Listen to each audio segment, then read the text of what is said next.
Well, I hope so. I think that there is always a need to evolve this organization, and I think that it is the time right now to do so. Surely you've been lobbying in different parts of the world. Are you getting all the necessary support? I think there is a general understanding that there is a need for change, of course.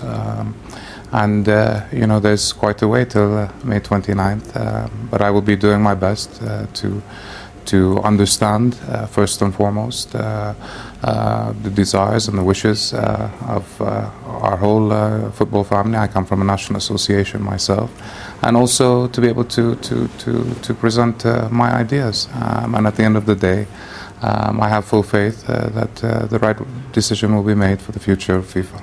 I'm here to listen to my colleagues. I come also from a national association, so I'd like to listen, obviously, to our colleagues in Africa, what the challenges are, how they see the future of FIFA, and also have the opportunity to share my ideas with them as well, specifically in terms of development. I think that there's so much more that can be done, and I will be coming out in a few days with a full manifesto, and that manifesto will be based upon what I've learned and what I've heard, and also what I've discussed with colleagues from around the world, and particularly in Africa as well. Speaking about Africa, we almost sort of have the same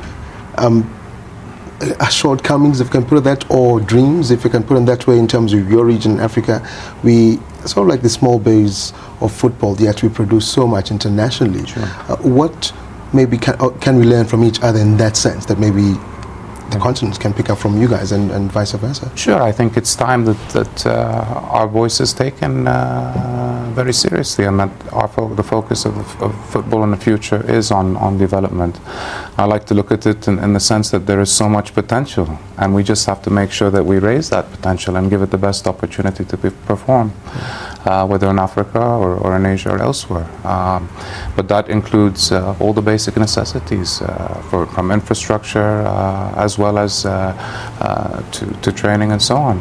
And I think once we get that done, we'll really have football for the whole world, and that's my goal. I think then the question comes in, we know this, we've heard it before. I mean, we know things being asked and said, development, how do we then get our heads together in that sense, speaking in one voice, in particular those particular regions? Mm-hmm. Well, that's part of what we've been talking about. There is so much that FIFA can give back.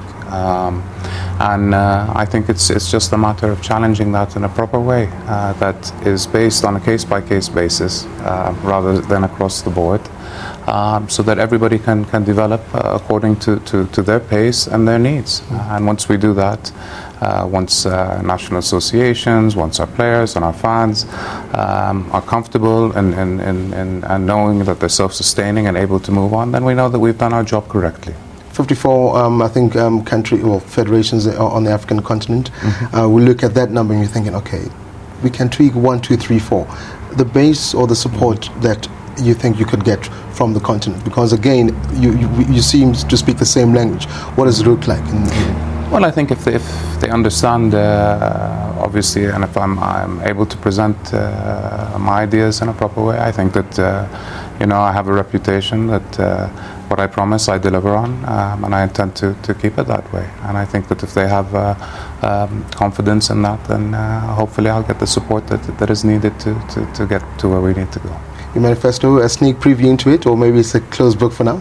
Well, no, I think it will be presented, but it will focus on development, on grassroots, as well as protecting our national associations, protecting the game as well, and we'll just wait till it comes out, and I'd be happy also to follow up from there. You mentioned something, protecting the game. Just two more questions there. I know you're right. No problem. We sometimes football is seen as the one sport that does not want to evolve, so to speak.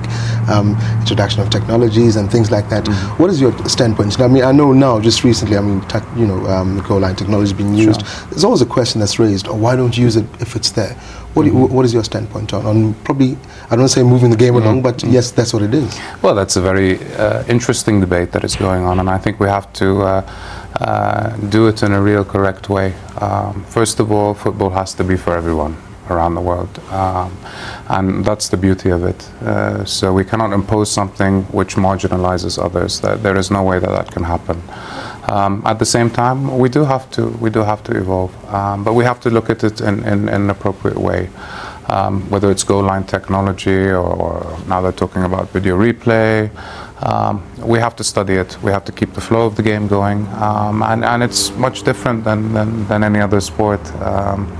And we intend to look at it in that direction, but again, not to do it at the expense of development or at the expense of not having in any way, shape or form full access for everybody who wants to play the sport around the world. So wishing you the best of luck. Thank you so much. Thank you. Thank you.